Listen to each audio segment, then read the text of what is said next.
Hi guys, welcome back. Domain 5 Risk Management. So in this video we're going to see chapter 1 5.1 explain the importance of policies, plans and procedures related to organizational security.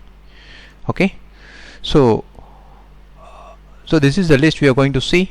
So policy, plans, procedure, policy types, and then standard operating procedure SOP, agreement types, NDA, BPA, SLA, ISA, MOU, MOE, general security policies, and there is a two topic, social media networks applications, personal email, and then personal management.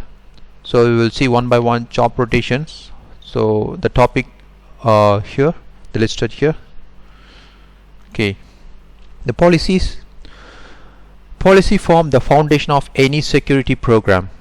Policies define how IT will approach security, how users approach security, how certain situation will be handled.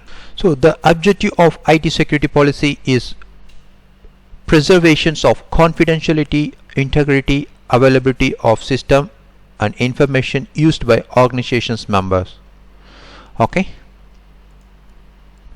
Policy document. So policy, there is a four categories. The importance of policies: general management rules, standard, specific, mandatory controls based on the given policy, and then guidelines, recommendations or good practice, and the last one, the procedure, instructions on how to implement of policies or standard. So let's say the policy, general management rules. See, a formal high-level statement with broad application throughout the university designed to promote operational efficiency, enhance the university missions, or reduce institutional risk. Policy states required actions and may include linkage to standard or procedures.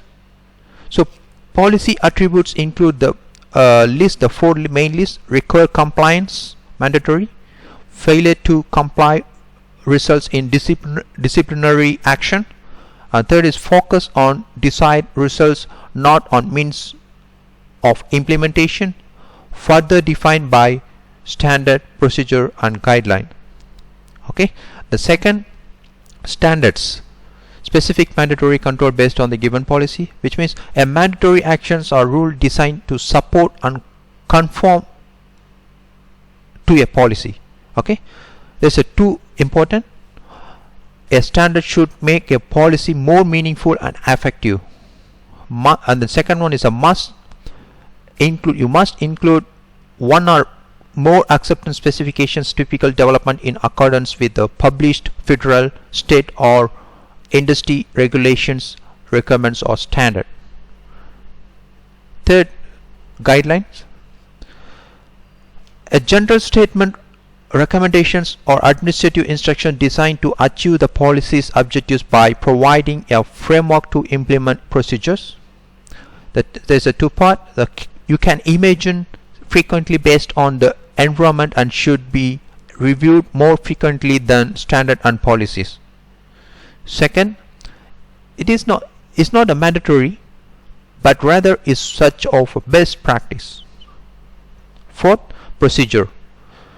Procedures are the operational process necessary to implement institutional policy and describe the process, who does what, when they do it, and under what criteria.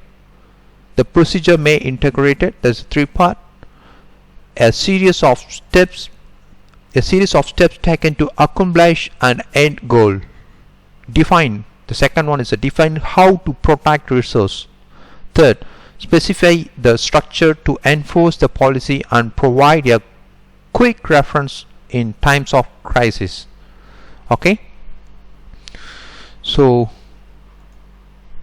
we go next topic, next slide. Policy elements: overview, purpose, scope, target audience and definitions, versions, implementation date, compliance exceptions and policy statement. So these all are the policy elements. So it goes to the next slide, the common policies. So this is acceptable, we are going to see one by one. So acceptable use policy, access policy, authentication policy, backup and recovery policies, data classification policies, email message policies, social media, physical security, physical sorry, there is a one more physical, I need to remove that. Okay. Incident response policies, mobile device policies, network security policies, wireless and remote. Okay, so first we are going to see acceptable use policy. Describe how the employee in an organization can use company system and resource. Include rules of behavior or code of conduct for user to behave in a manner that is legal, ethical and within the culture expectation of the organization. Should also outline the consequence of misuse. An acceptable use policy outlines what the organization consider to be appropriate use of its resource, such as computers, emails, internet and network.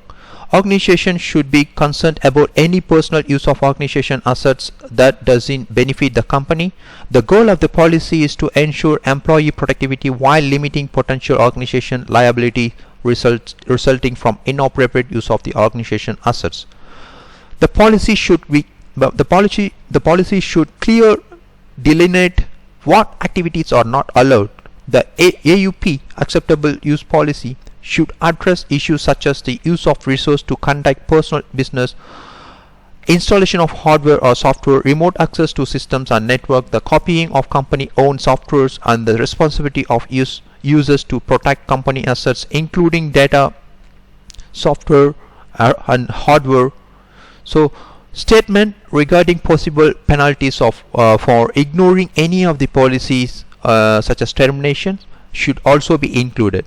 Related to appropriate use of the organization's computer systems and network by the network by employees is the appropriate use by the organization. The most important such issue is whether organizations will consider it appropriate to monitor the employee use of the system and network. If monitoring is considered appropriate, the organization should include a statement to this effect in the banner that appears at login. This repeatedly warns employees and possible intruders and their actions are subject to monitoring and that any misuse of system will not be tolerated. Should the organization need to use in either a civil or criminal case any information gathering during monitoring, the issue of whether the employee had an expectations of privacy or whether it wasn't even legal for the organizations to be monitoring is simplified if the organization can point to its repeatedly displayed statement that use of the system constitutes contents to the monitoring. Before any monitoring is conducted or the actual wording on the warning message is created, the organization legal counsel should be consulted to determine the appropriate way to address this issue. Okay, let's move on. Next topic, SOP, standard operation procedure. So you can see in the picture is a very good example. Here the procedures are the step-by-step instructions on how to implement policies in the organizations. Okay, they describe exactly how employees are expected to act in given situations or to accomplish a specific task. Standards are mandatory elements regarding the implementation of policy. They are accepted specifications that provide specific details on how a policy is to be enforced. Some standards are externally driven. Regulations for banking on financial institutions, for example, require certain security measures to be taken by law. Other standards may be set by organization to meet its own security goals. Standard operating procedure or just that mandatory step-by-step instructions set by the organization so that in the performance of their duties employee will meet the stated security objective of the firm. Let's move on the next topic. Next slides. Agreement types. So many business operations involve actions between many different parties. some within an organization, some in different organizations. So these actions require communication between the parties, defining the responsibility and expectations of the parties, the business objective, and the environment within which the objective will be pursued. To ensure an agreement is understood between the parties, written agreement are used. Numerous forms of legal agreement and contractors are used in business, but with respect to security, some of the most common ones are the business partnership agreement, service level agreement, interconnection security agreement, and memorandum of understanding. NDA. First we are going to see NDA, non-disclosure agreement. So the first one, it protects against sensitive information. So NDA or standard corporate document used to explain the boundaries of company's secret material information, which control over should be exercised to prevent disclosure to unauthorized parties. NDAs are frequently used to delineate the level and type of information and with whom it can be shared. NDAs can be executed between any two parties where one party wishes that the material being shared is not further shared, enforcing confidential via contractor. Okay. So then BPA, business partner agreement. A business partner agreement is a legal agreement between partners that establish the terms, conditions, expectations of the relationship between the partners. These details can cover a wide range of issues, including typical items such as the share of profit or losses, the responsibility of each partner, the addition or removal of partners, and any other issues. The Uniform Partners Act (UPA), established by state law and conventions, lays out an uniform set of rules associated with the partnership to resolve on partnership terms. The terms in a UPA are designed as one size fits all, okay, and are not typical in the best interest of any special partnership to avoid undesired outcomes that may result from UPA terms. It is best for partnership to spell out specific in a BPA. Third, service level agreement, SLA. So you guys, most of you are aware of it. Service level agreement is a negotiated agreement between parties detailing the expectations between a customers and service provider. SLAs essentially set the requesting level of performance of a given contractual service. SLAs are typically included as part of service contractors and set the level of technical expectations. An SLA can define specific services, the performance level associated with a service, issue management and resolution, and so on. SLAs are negotiated between customers and suppliers and represent the agreed upon terms. Specific security requirement can be specified in an SLA and enforced once both parties agree.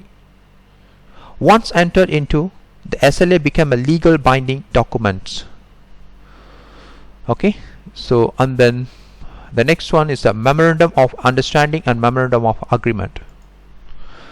So MOU, MOA or legal document used to describe a bilateral agreement between parties.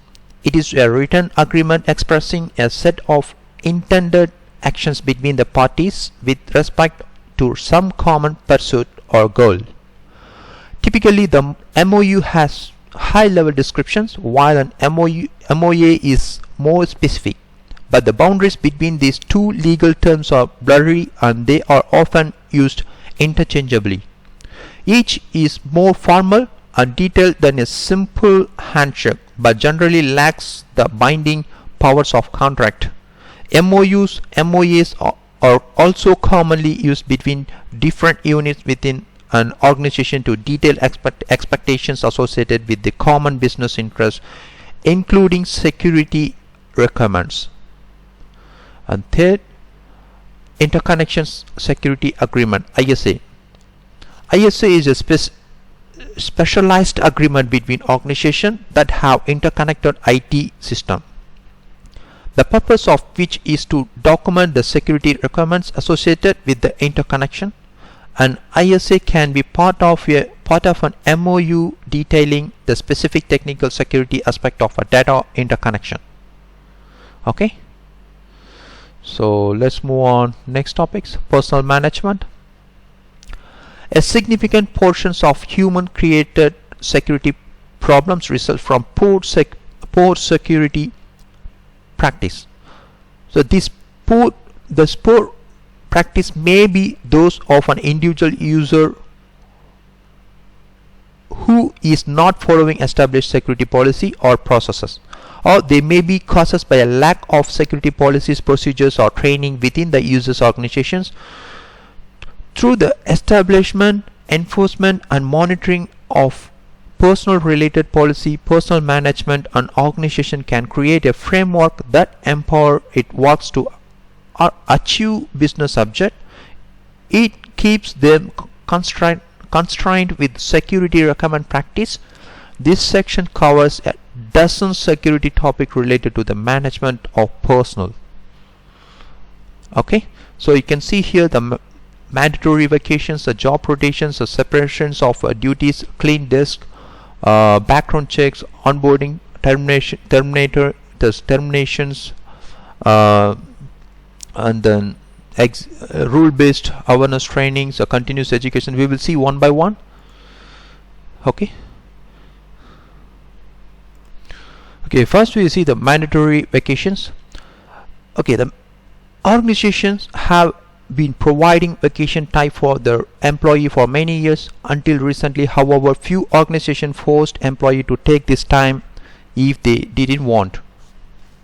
Some employees are given the choice to either use or lose their vacation time, and if they don't take all of their time, they will lose at least a portion of it. So many agreements can be made as it to benefit of taking time off, but more importantly, for a security standpoint, an employee who never takes time off is potential indicator of nefarious activity. Employee who never take any vacation time could be involved in activities such as fraud or embezzlement, and might be afraid that if they leave on vacations, the organizations would discover their illicit activity as a result. Okay, so it requiring employee to use their vacations time through a policy of mandatory vacation can be security protection mechanism. Using a mandatory vacations as a tool to detect fraud will require that somebody else also be trained in the function of the employee who is on vacation. Having a second person familiar with the security procedures is also good policy in case something happened to the primary. Job rotation. Another policy that provide multiple benefits is job rotations. Rotating through job provide individual with a better perspective of how the various part of the organization can enhance. And example, the hinder, so the business hinder in the business. Since security is often of secondary concern to people in their job, rotating individual through security positions can result in much wider understanding of the organization's security problem. A security benefit is that it also eliminates the need to rely on one individual for security expertise. If all security tasks are the domain of one employee, security will suffer if that individual is lost from the organization. In addition, if only one individual understands the security domain, should that person become disgruntled, and decision to harm the organizations recurring from the attack could be very difficult. Separations of duties. Separation of duties is a principle employed in many organizations to ensure that no single individual has the ability to conduct transactions alone. This means that the level of trust in any one individual is lessened, and the ability for any individual to cause catastrophic damage to the organizations is also lessened. An example might be an organization in which one person has ability to order equipment, but another individual makes the payment, and another individual who wants to make an unauthorized purchase for his own personal gain would have to convince another person to go along with the transaction. Separating duties as a security tool is a good practice, but it is possible to go overboard and break up the transactions into too many pieces or require too much oversight.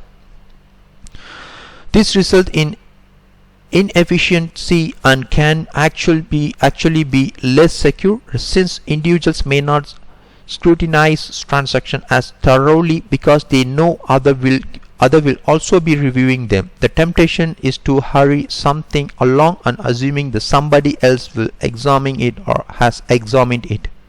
Okay, clean disk. Preventing access to information is also important in work area.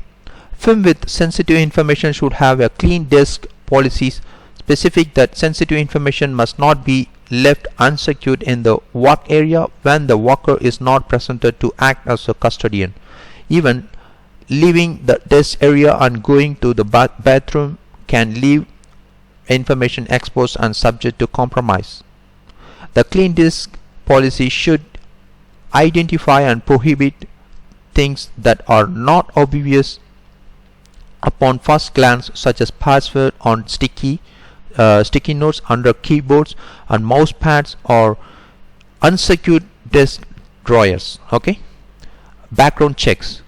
Personals are key to security in the enterprise. Hiring good personnel has always been a challenge in the technical field, but it is equally important to hire trustworthy people, especially in key roles that have greater system accesses. Performing routine background checks provide the HR team the necessary information needed to make the correct decision. Background checks can validate previous employment, criminal background, and financial background. Depending upon the industry, firm, and positions, different elements from this area may be included. And then terminations or exit interviews. So exit interviews can be powerful tool for gathering information when people leave an organization. From a security perspective, the offboarding process for personnel is very important. Employee terminations needs to be modified to include termination of all accounts, including those enabled on mobile devices. It is not uncommon to find terminated employees with accounts or even company device still connecting to the corporate network months after being terminated. Email accounts should be removed promptly as part of the employee termination policy and process. Mobile device supplied by the company should be collected upon terminations. BYOD, bring your own device. Equipment should have its access to corporate resource terminated as part of the offboarding process. Regular audit for old or unterminated account should be performed to ensure prompt deletions of account for terminated employee. Okay. Role-based awareness training. For training to be effective, it need to be targeted to the user with regard to the role in the subject of the training. While our employee may need general security awareness training, they also need specific role-based awareness training in area where they have individual responsibility. Rule-based trainings with regards to information security responsibility is an important part of information security training. If a person has job responsibility that may impact information security, then rule-specific training is needed to ensure that the individual understands the responsibility as they relate to information security. Some roles, such as system administrators or developer, have clearing defining information security responsibility. The role of others such as project managers or purchasing manager have information security impact that are less obvious, but these rules requiring training as well. So in fact, the less obvious but wider impact rules of middle management can have a large effect on the information security culture. Thus, if a specific outcome is desired, it requires training.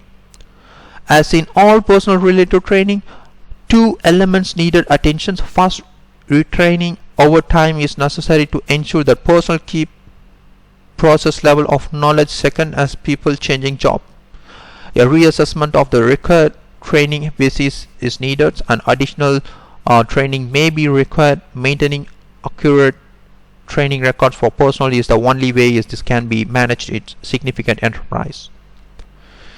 So then continue education. So continue education is a one moment. Okay, continue education.